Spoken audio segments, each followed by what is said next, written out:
Kiss fans around the world are gearing up for their one-off reunion performance coming up in Las Vegas, but one main question remains and circles around this event. Where is Eric Singer, and who will be playing drums for Kiss during this one-off performance? Now, the Kiss cruise on land is set to happen at the Virgin Hotels in Vegas in late November, which is by far one of the strangest functions Kiss has announced yet. And noticeably missing from the schedule and itinerary is, of course, their drummer, Eric Singer. Now, at first, this story wasn't getting much traction, but fans have started to notice that Eric will be absent from this event, with many comments lighting up across social media. One comment here reads, "I love this band, but now I don't care for this event." Moreover, Eric Singer is disappeared without any explanation.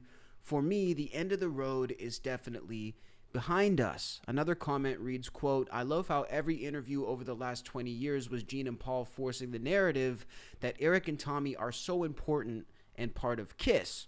Then when it doesn't matter anymore, Eric Singer is tossed aside with no care or explanation." Now, many theories are circulating across social media, ranging from Eric is being snubbed and not included in this event, to Eric is mad at Kiss somehow and he's done with them and he does not want to be included. Well, for me, it's a little bit more straightforward than that, and maybe not as dramatic or salacious as people are making it out to be. So as someone who has known of Eric Singer for many years, but also known Eric Singer for quite some time, we've had semi-regular contact, and I've considered him to be a friend of mine since roughly 2012. The one thing I know about Eric Singer is that he's very no-nonsense and very straight to the point. And on top of that, Eric is a guy who is there when the job calls for him, but when it's done, he goes home. He was sort of hired in Kiss under the pretense of being a hired gun, and I don't say that as a negative term. That's a term that Eric himself has embraced throughout the years. Eric shows up when it's time for him to perform. Eric shows up when it's time for him to do a job. But when that job is over, Eric's not sticking around. Eric is back to his life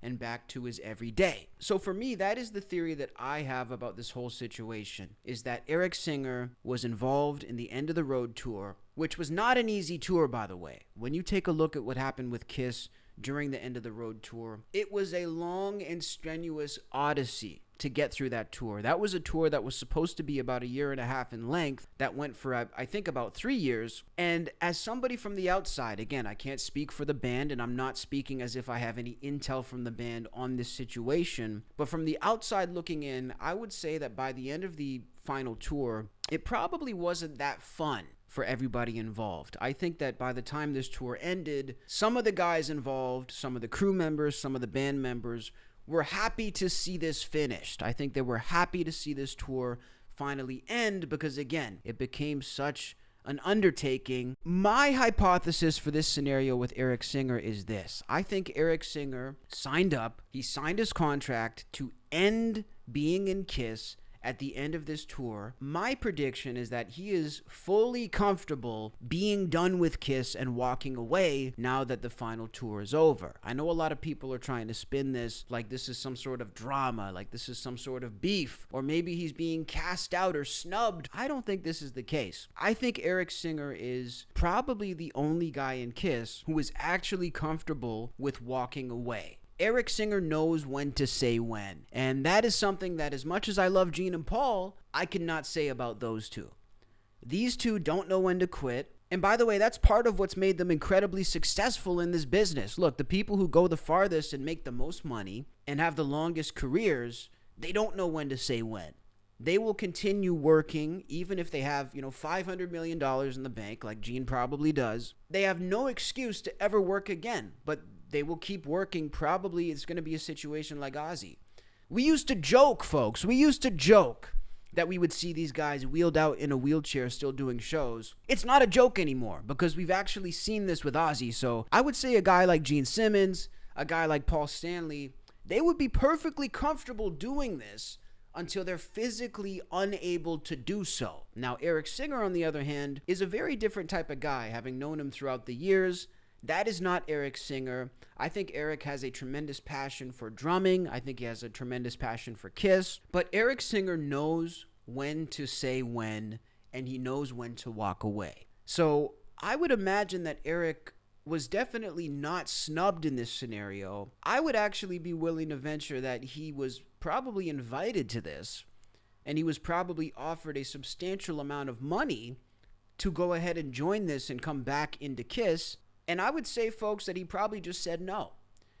I don't think Eric Singer has any interest in continuing this with Kiss. And again, I can't speak for him. I'm not claiming to speak for him. But I think he just knows it's done. And I think he's happy to walk away. Look, these guys have made a lot of money. They've made a lot of money. And for a guy who does know when to call it a quits, I would assume the amount of money that Eric Singer has made is perfectly comfortable for him. I don't think he's seeking money. And Eric could probably easily retire right now and never have to work again. So again, there's two different personality types in that situation. There's the guy who will take his ball and go home and be comfortable with what he's done and what he's accomplished and the money he's made. And then there's guys like Gene and Paul. I'm not saying one is right. I'm not saying one is wrong. I'm just saying that simply it's two different outlooks. It's two different perspectives. It's two different mindsets. And part of this comes from my contact with Eric. Now, I'm not going to share my personal contact with Eric, but I don't think I'm overstepping when I say that once Kiss ended after the final tour, shortly after, I did reach out to Eric asking him to come on my platform to do another interview. It's been a number of years since we did an interview. Our interviews have always done very well, and people have gained a lot of knowledge about the band and about him through our conversations. And I reached out to Eric a couple months after the final tour, and I said, hey, I would love to have you on to come on the show and do sort of a retrospective, a wrap-up, talking about the end of Kiss and looking back on what you guys have done, all that good stuff.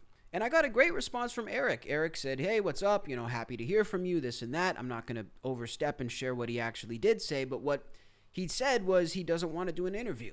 He's not interested right now. So again, that sort of goes to show that I think Eric is happy to end this chapter where it's at. And I don't think that's necessarily a bad thing, you guys. I really don't, because how far do we want to take it until it becomes ridiculous? Like, how far do we really want to push this thing? Because personally, I think Kiss ended in a perfect way. If you're asking me as a fan, I don't even think they need to be doing this Kiss cruise on land, which the whole concept of that is ridiculous in and of itself, if you ask me, to be frank with you. I don't think they even need to be doing this, and it kind of leads me to ask why. Like, why are you guys doing this? Why are you continuing this on? Why do you feel the need to resurrect Kiss from the dead time after time after time, year after year, when you've made enough money? You've made enough impact on the fans. You've said your goodbyes. You've done it. You've packed it up. And by the way, Kiss packed it up really, really nicely. I've seen Kiss many times throughout the years. I've got to see them since 2008. Now we're here in 2025, so 2 years ago was the last show that I saw of theirs. And I have to say, you guys, the show that I saw on the End of the Road tour, the final Kiss concert that I had the privilege of seeing, was actually the best Kiss concert I have ever got to see. It was the best performance by them that I've seen. It was the best stage show by them that I've seen. It was the most energy and passion that I've seen those guys put out. Not that the other shows weren't great, but it was the best. The final tour of Kiss was arguably the best tour they've done in the past decade. So from where I'm sitting as a fan, I think they've done it already. I think that the way they ended it was perfect because they went out on top. Somehow, after crawling out from the grave and doing farewell tours and coming back and then, ending it and then coming back again, they somehow found a way to still go out on top and reclaim that title, because by the time Kiss ended, we have to remember, everybody came around. Everybody who talked shit about Kiss in the past, whether it was Howard Stern, whether it was Rolling Stone magazine, all these platforms, all these media guys who maybe snubbed Kiss or saw them as a non-issue or somebody not to take seriously in this space, all those guys came around. They covered the shows, they had them on their platforms, and they ultimately showed love and appreciation for Kiss for being around and sticking around for so long. So I think they've done it. Truthfully, I think they've done it. I don't think that there's any room for anything else to be proven. So I got to admit, I'm confused about the motivation for this, and I'm confused as to why they would do it. And knowing what I know about Eric Singer and his character and the type of man that he is, and again, I hate to repeat myself, but I don't want to come across like I'm speaking for Eric or like Eric has told me this or anything like that. That's not the case. But as a fan, because I can also speak as a fan too, from what I know about Eric, this would not appeal to him. So I don't think it's a situation of him being snubbed. I don't think it's a situation of him being left out. I would bet my bottom dollar that Eric Singer was invited to this. I would bet you any money that he was given a very reasonable offer to come and join. But I think Eric is done with Kiss. And I think Kiss is over. You know, I really don't understand it, guys. And I just talked to Gene's people yesterday. I'm trying to get him back on the show, and I would love to talk with Gene about this to really get his perspective. Look, if it's just about money and you're not cool being filthy rich, you want to be disgustingly rich instead, that's cool. So I hate to rain on the parade. I hate to sort of ruin the drama and ruin the suspense and the mystery, but I don't think it's as mysterious as people are making it out to be. I don't think there's some big question mark here. I think Eric is just done. So what do you guys think? I want to know what you guys think. Do you think that Eric Singer just knows when to say when and he's decided to walk away from Kiss?